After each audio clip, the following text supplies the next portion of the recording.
ଜୟ ଜଗନ୍ନାଥ ସାଙ୍ଗମାନେ।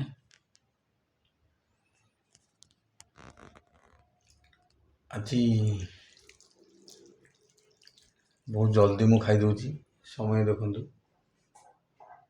11:30 ପାଖାପାଖି ଅଛି। ଆଜି ପିଲାଙ୍କର ପତାକା ଉତ୍ତୋଳନ ଥିଲା ସ୍କୁଲରେ। ପିଲାମାନେ ଯାଇଥିଲେ, ଆସି ସାରିଲେଣି।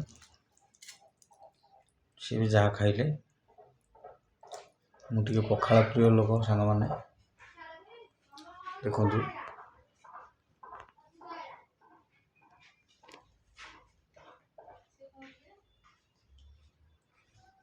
ଅରୁଆ ପଖାଳ 2 ଦିନର ଯେଉଁ ଅନ୍ନପୂର୍ଣ୍ଣା ପତ୍ର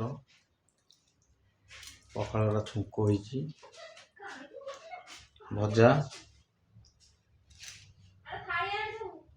କୋଳି ଖଟା, ଧନିଆ ପତ୍ର, କଞ୍ଚା ଲଙ୍କା,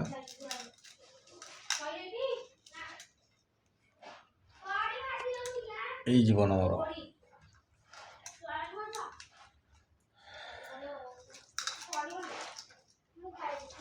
ଏଇ ଜୀବନରେ ମୁଁ ବଞ୍ଚୁଛି। ଜଣେ ସାଙ୍ଗ ମୋର କମେଣ୍ଟ ବା ଫୋନରେ କହିଥିଲା, ମେଣ୍ଟାଲଟା ମୁଁ ଗୋଟେ ପାଗଳ ମୁଁ।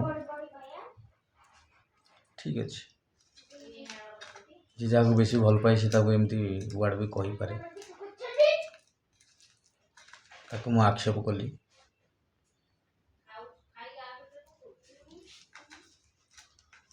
ପସନ୍ଦ ବି କଲି।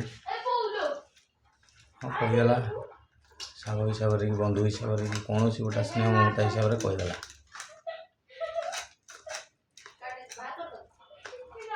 କିନ୍ତୁ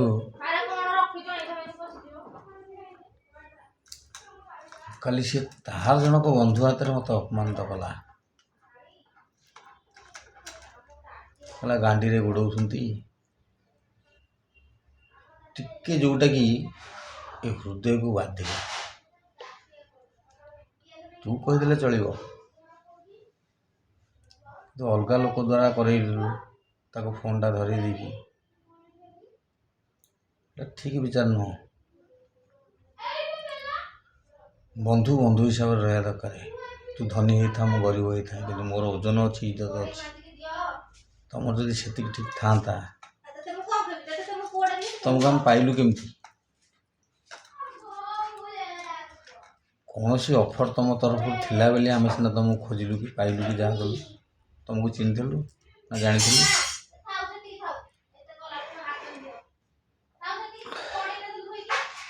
ସେତକ ତମେ ବିଚାର କଲନି। ଦୋଷ ଆମର। ଆମେ ତମ ଗାଣ୍ଡିରେ ଗୋଡ଼ଉଛୁ, ଉପରେ ପଡ଼ୁଛୁ।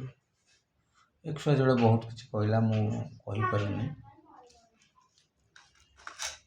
ଯଦି ତା ବିଚାରଟା ଏଇଆ, ମୋ ମନ ଭିତରେ ଯେଉଁ ବିଚାର ଅଛି, ସ୍ନେହ ମମତାର ବିଚାର, ମୁଁ ଆଉ ସେ ବିଚାର ବି ଦେବାକୁ ତାକୁ ଇଚ୍ଛା ନାହିଁ। ଏଇଥିପାଇଁ ଇଚ୍ଛା ନାହିଁ, ତୁ କହିଦେବୁ ସହିଯିବି, କିନ୍ତୁ ଅଲଗା ଲୋକ ଦ୍ୱାରା କରେଇବୁ, କହିବୁ। ଆମେ ଏତେ ଝାଟିଆ ପିଲା ନୁହଁ କି ଏତେ ଇଜ୍ଜତ ମହତ ନଥିବା ଲୋକ। ଆମର ଏତେ ଖରାପ ଆମେ ନୁହଁ। ଖଣ୍ଡାୟତ ପିଲା, ଜାନ ଯାଉ ମାନ ଥାଉ। ଜୀବନ ଚାଲିଯିବ, ଅନେଇବିନି। ଆଉ ଯଦି ମୋତେ ଅପମାନିତ କଲୁ, ତୁ ସମ୍ଭାଳି ପାରିବୁନି। ତୁ ଯେଡ଼େ ବଡ଼ ଷ୍ଟାଣ୍ଡାର୍ଡ଼ ଲୋକ ହେଇଥା, ଯେମିତିଆ ଦାମିକିଆ ଲୋକ ହେଇଥା, କୋଟିପତି ବି ହେଇଥା, ହାଇକୋର୍ଟ ଜଜ୍ ହେଲେ ବି ନ୍ୟାୟ ଦେବ। ସବୁ ଜିନିଷର ବାଟ ଅଛି, କିନ୍ତୁ ବୁଝି ବିଚାରି ଏ ଜିନିଷ କରିବାର ଥିଲା। ମୋ ବାପା ବୋଉ ମୋତେ ପାଗଳ କହିନାହାନ୍ତି। ମୋ ଜନ୍ମ କଲା ମା ବାପା ମୋତେ ମେଣ୍ଟାଲ କହିନାହାନ୍ତି। ମୋ ସାଙ୍ଗସାଥି ବା ଯେତିକି ଥିଲେ କେହି କହିନାହାନ୍ତି, କିନ୍ତୁ ତୁ କହିଦେଲୁ। ତଥାପି ମୁଁ ତାକୁ ପସନ୍ଦ କଲି। ହଉ, ଯଦି କହିଦେଲା କହିଦେଲା। ସ୍ନେହରେ ବି କହିପାରିବ ଜଣେ ଯାହାକୁ ତୁମେଠୁ ତୁରେ ବେଶୀ ସ୍ନେହ ଥାଏ, ମୁଁ ସେଇଟା ଭାବିଦେଲି। କିନ୍ତୁ କାଲି ଅଲଗା ଲୋକ ହାତରେ ଯାହାଟା କହିଲୁ ସେଇଟା ମୋ ଛାତିରେ ଛୁରୀ ଘୁଷିଦେଲା ଭଳିଆ ଲାଗିଛି।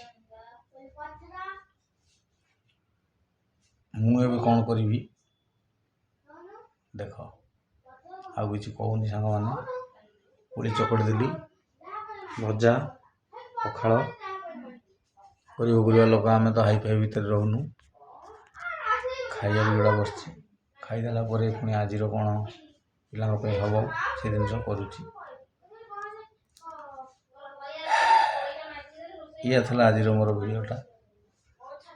ଆସନ୍ତାକାଲିଠୁ ସବୁ କିଛି ଆପଣମାନେ ଦେଖିବେ। ଯେଉଁମାନେ ଯିଏ ମୋତେ କହିଛି ଏଭଳିଆ କଥା, ତାରି ସବୁ କିଛି ଶୁଣିବେ, କିଛି ଦେଖିବେ। ଇମୋସନାଲ୍ ବ୍ଲାକମେଲିଂ ନୁହଁ, କି କାହା ମନରେ ଦୁଃଖ କଷ୍ଟ ଦେବାକୁ ମୁଁ ଚାହୁଁନି।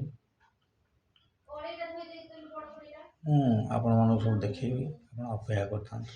ରହୁଛି, ଜୟ ଜଗନ୍ନାଥ। ପ୍ରଭୁ ବଡ଼ ଠାକୁର ଆପଣମାନଙ୍କର ଦିନ ସୁରୁଖୁରୁରେ କଟିଯାଉ, ଏତିକି କହି ବିଦାୟ ନେଉଛି। ଧନ୍ୟବାଦ।